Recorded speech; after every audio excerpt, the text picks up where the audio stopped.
You're watching Metal Community, and I'm your host CJ. Welcome back to another album ranking, which, as you can see the title, I'm returning with a big move and going with Helloween. A band that has 16 studio albums, pretty big discography. Thought if I'm coming back to these rankings, I might as well go to one that I've wanted to do for a while, and that is Helloween. Probably my favorite power metal band ever, and one of the bands that basically got me into power metal. So, let's get into it. 16 studio albums, 13 of them being perfect. What can I say? Let's get started. Number 16 is not Chameleon. It is The Keeper of the Seven Keys to Legacy with an 8.4 out of 10. The one thing about this album is it's too damn long. They needed to cut down this album. They really did need to cut down this album. They did not need 2 discs and it being 78 minutes long. Occasion Avenue is one of the songs that I really don't like, and yeah, it's like one of their epic songs, which is kind of unlike me to not like one of their epic songs, but yeah. Get It Up in The Shade and the Shadow isn't just another one that I just do not care for on this album. 2 discs, as I said before. The first disc has all great stuff like Mrs. God, Pleasure Drone, Born on Judgment Day, The Invisible Man, and King for 1,000 Years. Really good stuff on that. First disc, but just the second disc is kind of lacking to what the first disc was. And with the first disc being 30 odd minutes, some of the other ones for Come Alive or Light the Universe could have been put onto that other disc and just been called that, but it sticks around way too long. Number 15 is Seven Sinners, 9 out of 10, which is kind of a controversial one to have this low, but yeah, there's a song that I don't care for on here, which is Are You Metal, the single from the album, and the one that everybody cites as the best one from this album. I gotta disagree with that. I think that I'm gonna be blunt and straightforward here. Say that the song's kind of bland with like. I kind of find it cringy when metal bands go and sing about like, oh, we're metal, like that type of stuff. It's kind of cringy. It's like Metalizer from Sabaton. It's very cringy like. I definitely consider Metalizer to be kind of cringy. Best one from here is Far in the Future. Some other good ones is If a Mountain Could Talk, Falling of the King, World of Fantasy. There's some good songs on here. It's just that one song brings it so far down, and yeah. Number 14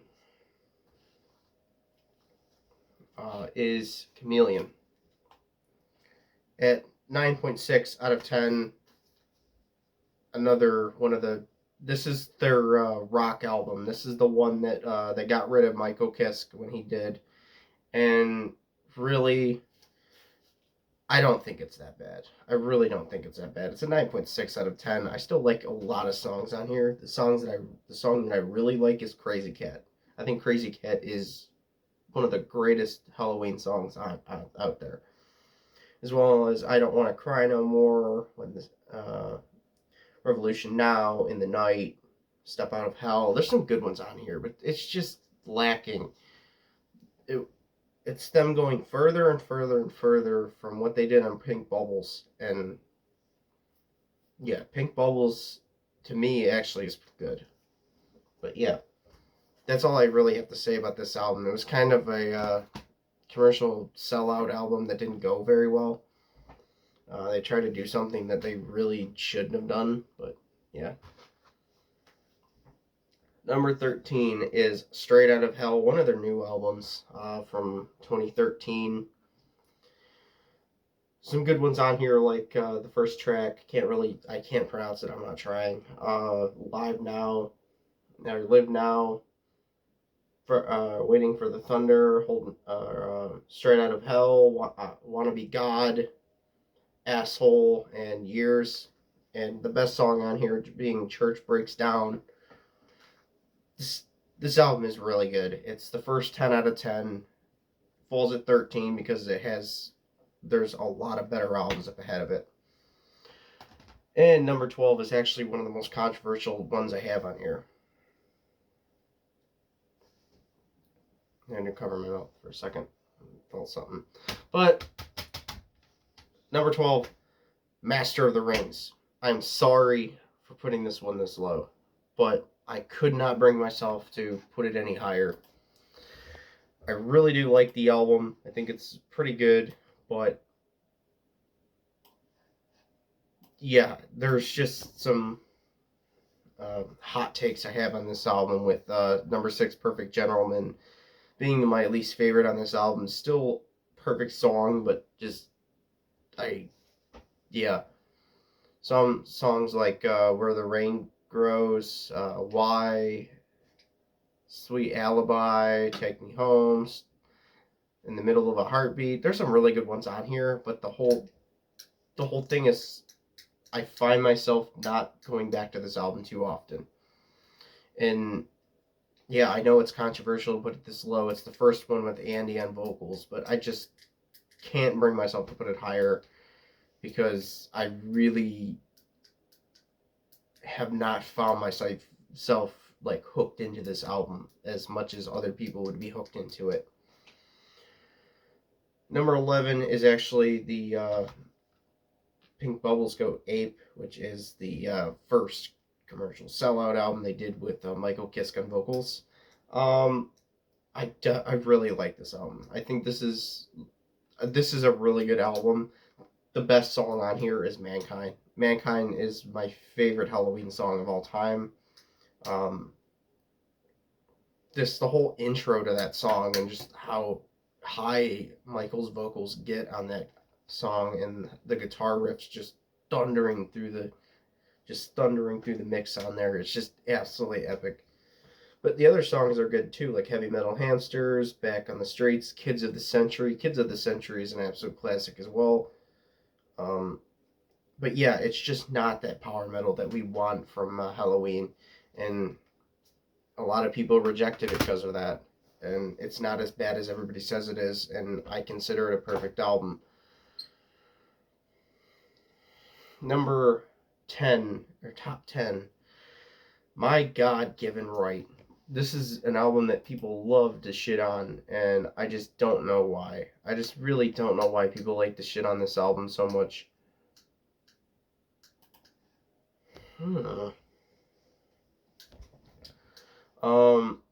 The one thing about this album is it's good. It's really good. It's better than the ones I previously mentioned. Songs like Lost in America, Stay Crazy, Battles Won, Russian Roulette, Swing of the Fallen World, Creatures in Heaven. Creatures in Heaven is pretty good too. If God Loves Rock and Roll. And yeah, this album is amazing. I think everything on it is fantastic. I don't really get people's hate for this album. The one guy was like, "Oh, well, yeah, I've seen reviews on this album before, and I really disagree with them that say that this album isn't as good as, like, some of their, isn't as good as some of the other stuff." I just gotta disagree with that, and think it's like a middle of the road, still, but back half of their discography. Because their discography is just so massive, it's just hard to come out with anything that's gonna even get close to the top of their discography. Number 9 is Time of the Oath, another really controversial one to have this low. Really, the first half of the album is kind of weaker than the last half of the album. The last half of the album having Mission Motherland, Kings Will Be Kings, and Anything My Mama Don't Like, which is kind of a fun song that works, that isn't completely cheesy. Like, are you metal? Yeah. Forever and One Neverland is pretty good as well. Power, Wake Up the Mountain, Steel Tormentor, We Burn, and Time of the Oath. Holy shit. Time of the Oath is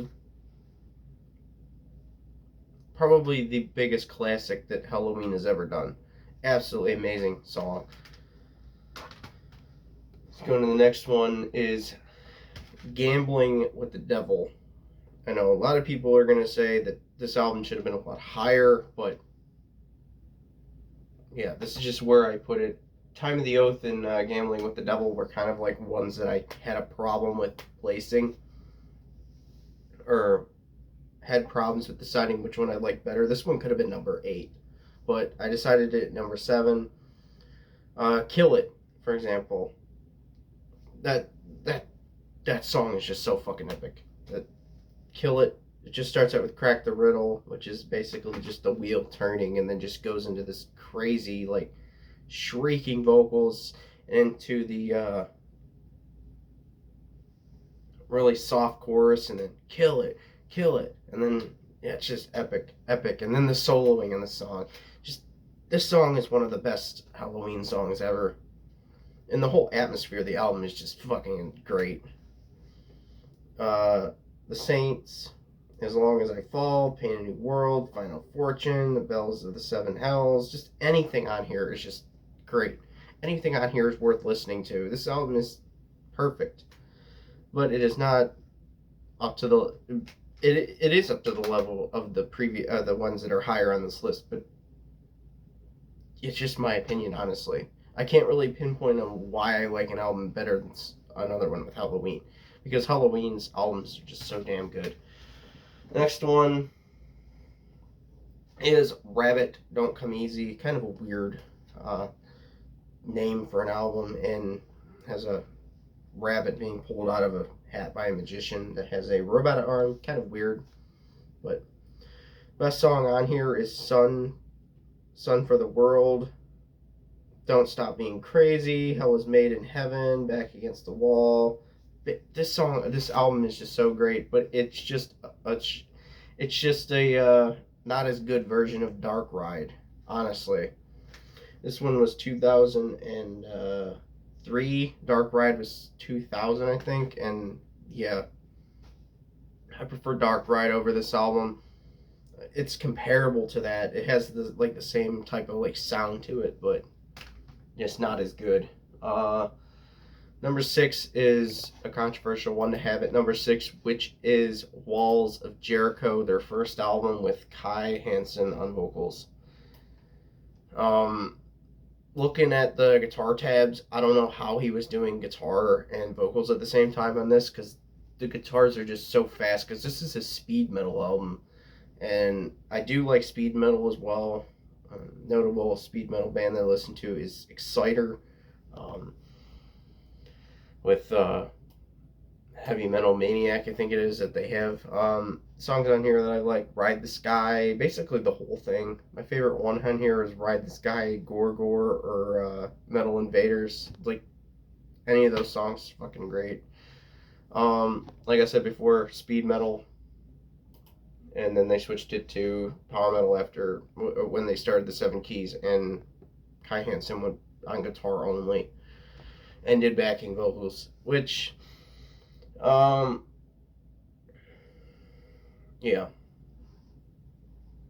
Number 5 is Better Than Raw, which is the kind of album that would be released when they realized that they couldn't compete with the grunge that was out there at that time in the 90s, and the new metal that was just hyping up with like System of a Down and Korn and those bands. They just couldn't really compete, so like, fuck it, we're gonna release something that we want to release. So we're gonna release something more darker, and yeah, this album is really weird and dark. Stuff like Push, Falling Higher, I Can, Revelation, Don't Spit on My Mind, just epic stuff. And it's where Andy's where it finally clicked of what they need to be doing sound wise with Andy's voice. It's really where it clicked and really where they started to capitalize on his strengths as a vocalist. So that is Better Than Raw at number 5. Number 4 is the self-title, or the one with all 3 vocalists on it, because Hanson and Kiss joined the band back. They joined again. They're on this album and all the way through this album. It's just the 3 vocalists doing vocals all the way through this album. It's like Avantasia's supergroup feel. It really does have that feel, and I really do like it for that. Songs like Out for the Glory, Fear of the Fallen, Skyfall. Skyfall is just a fucking epic. This is probably one of my favorites in 2021. I didn't do an end of the year video for that year. I'm doing one this year off the albums that I've done, but I have to like painstakingly decide which ones I'm gonna put there. But it's for another video. Mass Pollution, Best Time, just a great album, just absolutely great. It's kind of like a throwback to their old stuff. And here's where it's controversial. Number 3, The Dark Ride, or the better version of Rabbit. The song, this one, Mr. Torture and Escalation 666 are fucking amazing songs, and as well as The Departed. The Dark Ride, holy shit, is that song an epic? The Dark Ride is just an absolute epic song that I just can't get enough of, and I go back to this album quite often, and it's the best album with Andy on vocals, and Andy only on vocals. And yeah, it just works on every level. And we get to number 1 and number 2. Which order will they be in? They will be a tie. I can't decide. I can't decide between these two. I think they're both great. I think they're both as good as the other one.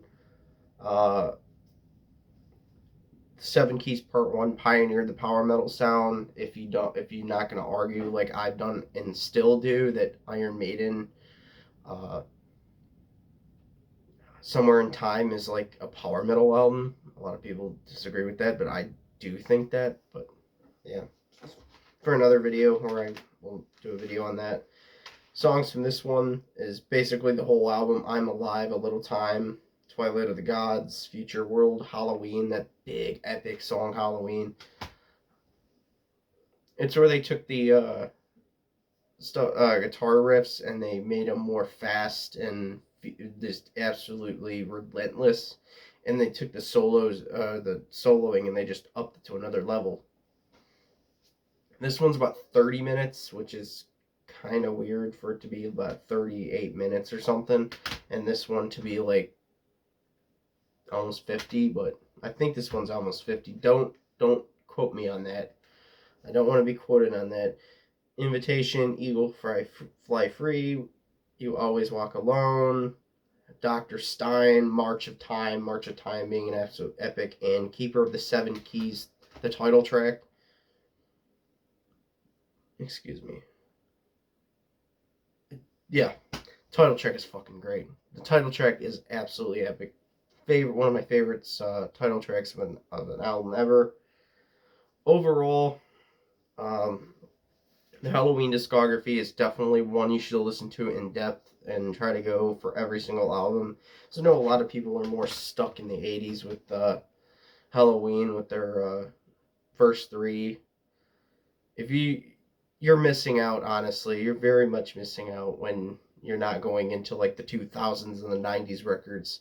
Like Helloween, every single one of their albums is worth listening to, and any fans of the Keeper of the Seven Keys would probably find something they like about the other newer records. But yeah, that's what I think about Helloween's. That's how I rank Helloween's discography. Hope everyone liked it, and I will see everyone next time.